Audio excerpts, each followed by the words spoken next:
tá? Porque sim, o Corinthians levou um baile lá em Guayaquil, hein? Tem muito também da Copa do Brasil, com Flu, com Galo e com Vasco avançando. Tem a convocação da seleção brasileira, o menino Ney está de volta. E sim, o Bahia joga hoje, tem mais Conmebol Libertadores, o Bahia também na fase, agora a terceira fase já da competição, jogando contra o Boston River. Então vamos lá, hein, porque o Corinthians realmente viajou até o Equador e não se deu bem, levou 3 gols e a defesa corintiana tem sofrido muitos gols nessa temporada. Sobe aqui a nossa tela e a gente vai ver então que nessa temporada o Corinthians já sofreu 19 gols. Então ele só não sofreu gols em 12 dos 16 jogos dessa temporada. Ou seja, na próxima semana o Corinthians vai precisar fazer pelo menos 3 e não sofrer nenhum. A parada é difícil depois do que aconteceu ontem, como a Vitória Leite conta pra gente.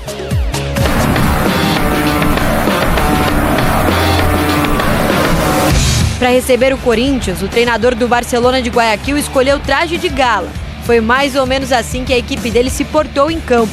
Com uma atuação de destaque, o time equatoriano fez 3-0 no jogo de ida contra o Timão. A última vez que o Barcelona perdeu em casa foi em abril de 2024. Acá principalmente la Libertadores es completamente distinto a cómo jugamos en Brasil. La actitud, la agresividad, ellos fueron muy superiores en todo sentido, más allá de lo táctico. Hicieron un gran partido. Quem bem conhece de futebol e de Corinthians já tinha dado a dica. O Coroço é aquele perfil de jogador que eu já sabia que ia ser complicado. Aquele canela fina. Eu já olhava pro ponta. Se ele tivesse a canela fina, eu já sabia que ele ia ser rápido, ia me dar uma dor de cabeça danada. O Coroço tem esse perfil certinho. É verdade. O atacante Coroço fez 2 dos 3 gols da partida. O primeiro de pênalti, depois que Tchoca derrubou Carabali na pequena área. Aí veio o segundo, Carabali deixou Maicon no chão e encontrou Ribeiro, que só empurrou. E o último gol da noite foi dele, Coroço, depois do vacilo de Hugo Souza. Mas o equatoriano também ajudou a não piorar a desvantagem corintiana. No gol contra de Gustavo Henrique, ele estava impedido e o VAR anulou o lance. O Corinthians chegou pouquíssimas vezes ao gol. Teve uma chance de Memphis aos 20 do segundo tempo e Maicon acertou a trave aos 37. Não era a noite do Corinthians. Na semana que vem, de novo na quarta-feira, o Alvinegro vai tentar reverter o resultado na Neoquímica Arena. A sequência é dura, já que no domingo tem semifinal de Campeonato Paulista. Fallamos, le fallamos a la gente, le fallamos al público, a todo el mundo. Pero bueno, ahora seguramente el equipo y nosotros vamos a pretender una reacción. Tenemos que reaccionar. Corinthians es grande. ¿Cómo reaccionaron el año pasado en la dificultad más grande que me tocó vivir a mí como entrenador? El año pasado fue la dificultad más grande que sufrí como entrenador. Pero bueno, vamos a tratar de recuperar, vamos a tratar de que el equipo juegue bien, como venía jugando. Eu acho que agora é esfriar a cabeça, botar a cabeça no lugar, para que a gente possa em casa fazer o que a gente sabe fazer de melhor, que é jogar futebol da melhor forma, ter a bola, agredir o adversário, para que a gente possa fazer os gols que a gente precisa e buscar a classificação em casa, porque com essa camisa nada é impossível.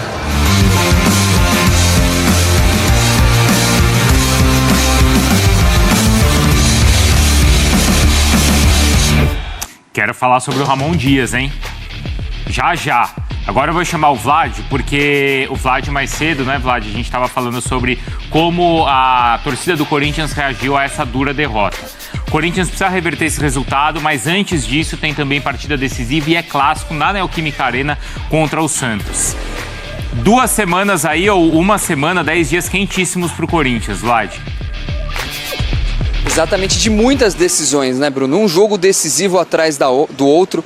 E a gente vê até essa questão que o Corinthians, como precisou jogar essa fase preliminar da Libertadores, não teve uma semana cheia de treinamentos desde que estreou na temporada. Foram 16 jogos praticamente seguidos aí, jogando no meio da semana, também no final. Então tudo isso tem prejudicado muito o Corinthians nessa sequência de temporada.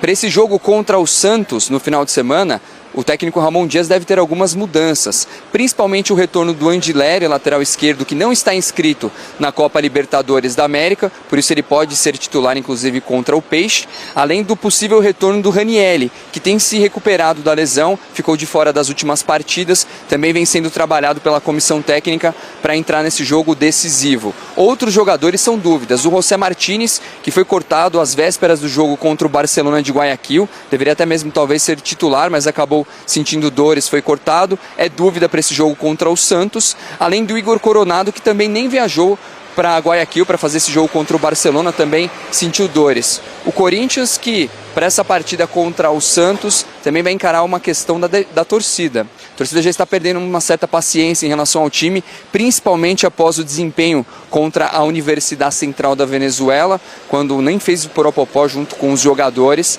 E se o Corinthians for eliminado contra o Santos, a gente pode esperar um comportamento da torcida bem diferente. Vão apoiar bastante durante o jogo, com certeza, mas após o jogo vão cobrar fortemente o elenco. O Corinthians, que para o duelo de volta contra o Barcelona de Guayaquil, no meio da semana, tenta quebrar uma escrita muito negativa em mata-matas de Libertadores, né, Bruno? Em 13 confrontos, quando perdeu o duelo de ida, só reverteu uma vez, que foi em 2000, contra o Rosário Central, mas por apenas um gol de diferença. Quando levou 3 gols de diferença para o Grêmio em 96, até venceu o jogo de volta, mas não conseguiu reverter a desvantagem e acabou eliminado. Volto com você. Boa, Vlad, a gente fala sobre tudo isso, tá? A gente tem, vários pontos a destacar do Corinthians. E essa tela mostra o desempenho ruim daquele trio de ataque, tá? Que é famoso, que é consagrado, mas que não funcionou. Então o Garro, nenhuma chance criada. 75% de aproveitamento nos passes. O Memphis, um duelo aéreo, não venceu e teve aquele chute no alvo. Foi bem a boa defesa, né, Marra? Ali era difícil finalizar bem ali, né? Ele fez o que podia ali. Sim, né? sim. E o Yuri Alberto, uma finalização e nenhuma chance criada. Qual que foi o principal problema do Corinthians? O Barcelona. Pode ser. Não, acho que o Corinthians acho que entrou errado, errado e certo, é o que está na cabeça do treinador, é que não deu certo. Tá. Né? A escolha que ele fez não deu certo. E depois piorou. Primeiro você começa, depois você piora. Acho que o Corinthians competiu pouco também, sabe? Competir no sentido de vez em quando tem que fazer uma falta no meio campo, tem que... Isso faz parte do jogo, o árbitro tá lá se for o caso, dar cartão. Mas é ganhar umas divididas, é dar um bico pro alto, é imposição física em algum momento. E quem fez isso foi o Barcelona. E o Corinthians já tem um tempo que não vem jogando bem jogos que você espera que o Corinthians... Sim, contra o CV e ontem. Mais vibração. Mas um pouco mais, sei lá, sabe, concentrado no jogo. Difícil falar. Mas, poxa, o Corinthians é isso, né? Ele lutou tanto para chegar a essa condição, para sair de uma zona de rebaixamento e chegar lá. E volta pro mesmo lugar que estava ano passado, Sul-Americano. Não, mas o que é que explica isso? É só essa questão, né? Não é só isso, porque lembra, Jailson, que a gente falou contra o CV, que é o seguinte, se for só essa questão de como encarar a partida, ótimo, porque tá resolvido. Beleza, vira essa chave, como o Memphis falou, lembra na saída do gramado? Sim, lembro.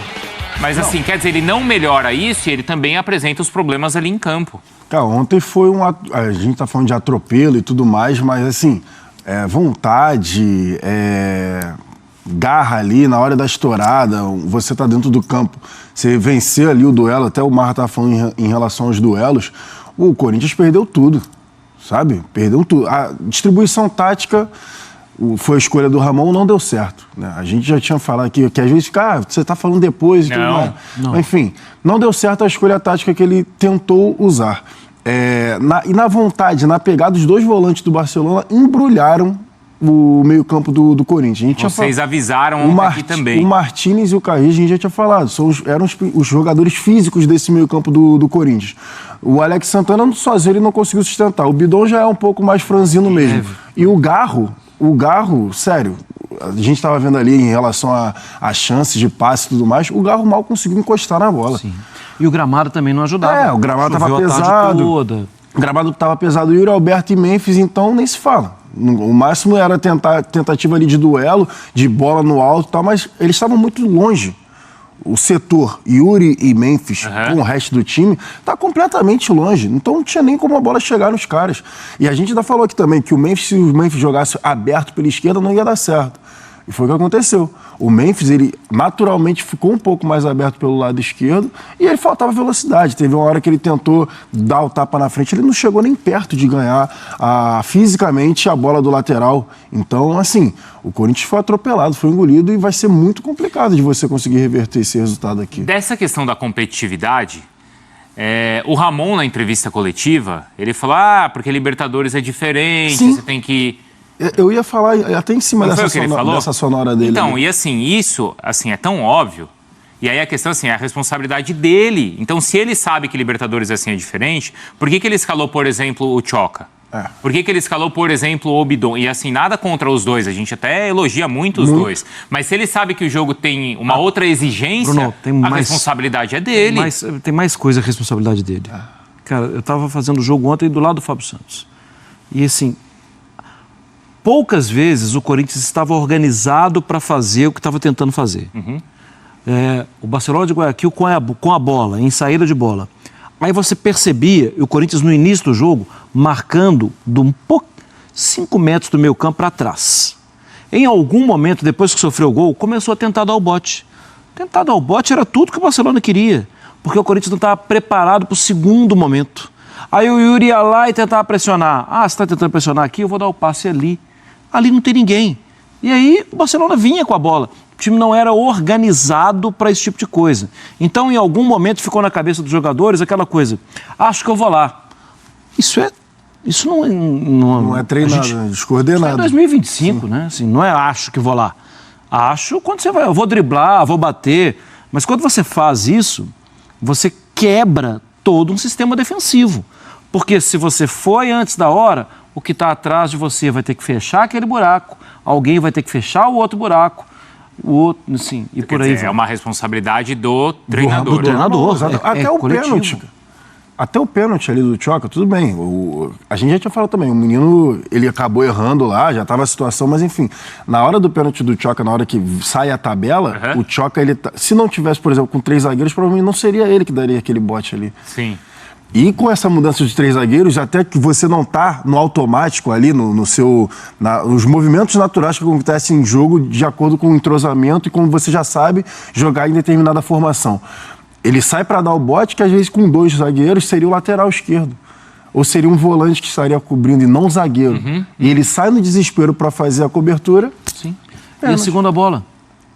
E o rebote? Não tem. Eu entendo jogar com os 3 zagueiros e os 3 mais altos. Claro, eu entendo. Claro. Tá tomando muito gol lá, tem que resolver. Mas aí você pode ter o André Ramalho. Sim, que tem mais qualidade. E a qualidade. E aí, Bruno, alguém tem que pegar os rebotes. Tá. E não é fisicamente com o Bidon, com o Garro e com o Alex Santana que você vai conseguir ganhar dos caras. Nos primeiros 5 minutos foram 2 finalizações do Leonay. O Leonay não é um atacante. Ele é um volante que pegava rebote. Só que estava tudo aberto, ele falou, eu vou bater para gol. Inclusive fez um grande jogo o Leonay, hein? Um grande jogo. Aí é aquela história, né? Mas vocês estão falando agora é mais fácil. Não, faço questão de valorizar o que esses 2 comentaristas mostraram ontem pra gente aqui e que foi refletido dentro de campo. Então, eu queria só lembrar, a gente passou ontem um bom tempo do programa discutindo e analisando os 2 times, mas a gente separou alguns trechos aqui para dar uma olhada, olha só.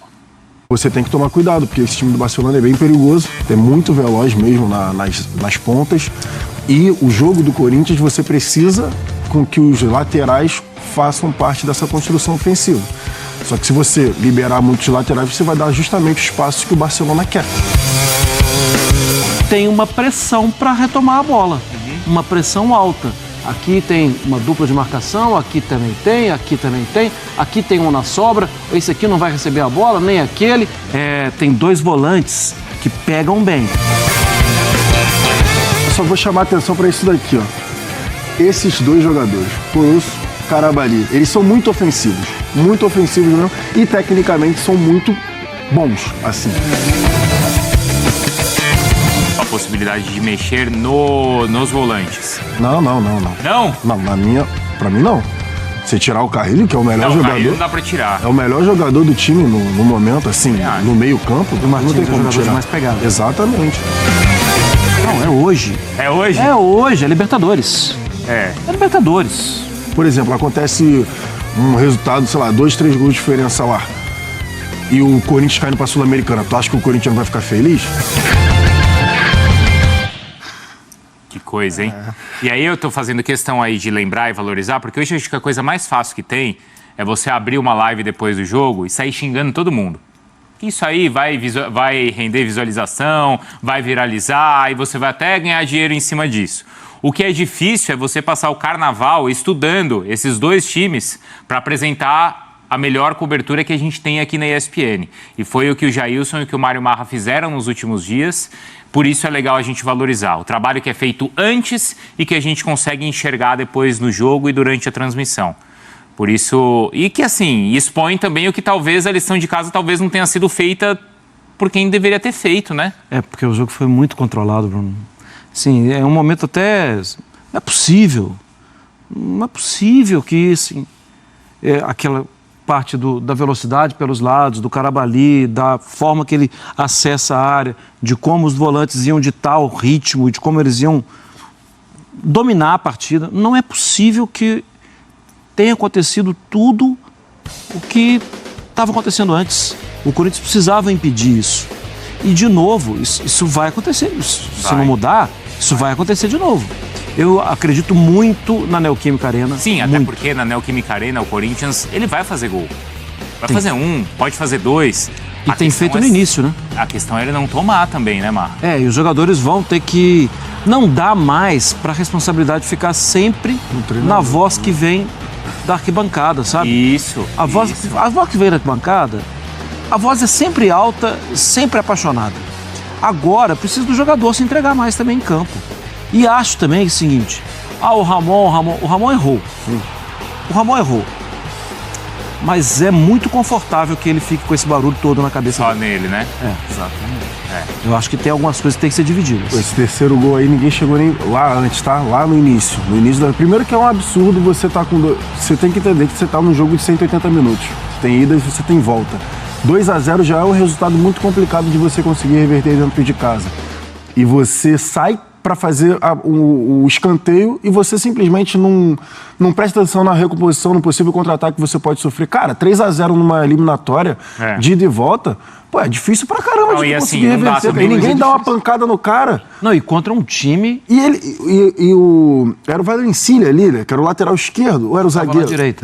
Não era ele? Era. Ele que deu o tapa todo pelo lado direito. Não dá pro Ramon também ficar toda hora lembrando, mas esses jogadores, Não, esse daí, time esse foi do papinho ano do passado. Ramon, esse papinho do Eu já não tô Ramon, aguentando mais. É muito no, no. A torcida Qualquer tem que pergunta pro Ramon a vai pra torcida esse tem que lado. estar orgulhosa. Que orgulhosa Isso. o quê, cara? Que tem que estar orgulhosa o quê? Tá de brincadeira. O time acabou de tomar uma sapatada de 3-0 na segunda eliminatória de Libertadores, que é o sonho da torcida, que é o grande alvo, que o Marra falou ontem. O que a torcida, o Paulista ou a Libertadores? Não, cara, é Libertadores. É Libertadores, é Libertadores. verdade. Então não vem com essa de a torcida tem que estar orgulhosa. Que orgulhosa o quê? Não tem Não nada tem de essa, não A tem esse torcida me assunto. pedia chorando Não é pra que sua volta. pedia chorando, que, irmão, já foi. O Corinthians já acabou, é muito maior que 2024 isso. já foi, já passou, conseguiu, beleza, segue o jogo e agora a gente tem que ver o 2025. O que aconteceu em 2025 nos grandes jogos? Pô, perdeu lá pro São Paulo. Teve as dificuldades Teve a nos dificuldade nos clássicos e aí contra o CV, que era um time muito mais fraco, não conseguiu a vitória tranquila e agora tomou uma sapatada de 3-0. Não vem falar que a torcida vai estar orgulhosa. Não tá orgulhosa. Espera no domingo pra ver se vai estar orgulhoso. Vai lá fazer o Poró-Popó domingo. Vai ver se tem Poropopó, exatamente. se vai Agora, ter orgulhoso. eu tô encantado mesmo pelo Castilho. El Puro Chocolate é o nome do Instagram dele. O pessoal tem que seguir, viu, Jailson? Ele é El grande. Morteiro Puro Chocolate. Quando ele surgiu ali, a gravatinha, pô, que O horror. cara tem carisma, hein? Jogou Premier League. Personalidade. Jogou na Premier League, Mar? jogou no Everton. Personalidade também. Não, cara, vou te contar, hein? Esse cara, algum time brasileiro precisa contratar. Personalidade. Agora? Mas nesse momento... Não, eu já sei em que time que ele tem que ir. Qual? Que eu tô pensando... O Corinthians. Não, Corinthians não. E você vai ver onde eu vou chegar. Sabe aonde que ele encaixaria perfeitamente, El Puro Chocolate? São Paulo. É porque... por chocolatinho. Já chega no Morumbi. Morumbis. Ai, meu Deus. Entendi. Já pensou essa apresentação? Entendi. Atenção para... Publi já, né? Você já tá pensando na publicidade. Eu já tô, ó. Monetizando já. Monetizando. O cara Entendi. já chega. E ele também, ele gosta, né? Gosta, né? ele fez aqui, ó. Você mostrou Tete aí. Frio. Você entra lá no Instagram dele, tem a publi do Tete Frio. É, você mostrou. Fica a dica, hein? Atenção, São Paulo, caso, eventualmente... Você já tá o Zubeldia derrubando também o cara O Zubeldia que eu tô falando. conhece ele, o Zubeldia... Não é isso que eu tô falando. Arrebentou no Campeonato Equatoriano. Se eventualmente o Zubeldia cair, se eventualmente, El Puro Chocolate, apresentação no Morumbis. É sucesso. Não precisa nem de hashtag, né? O Merchan já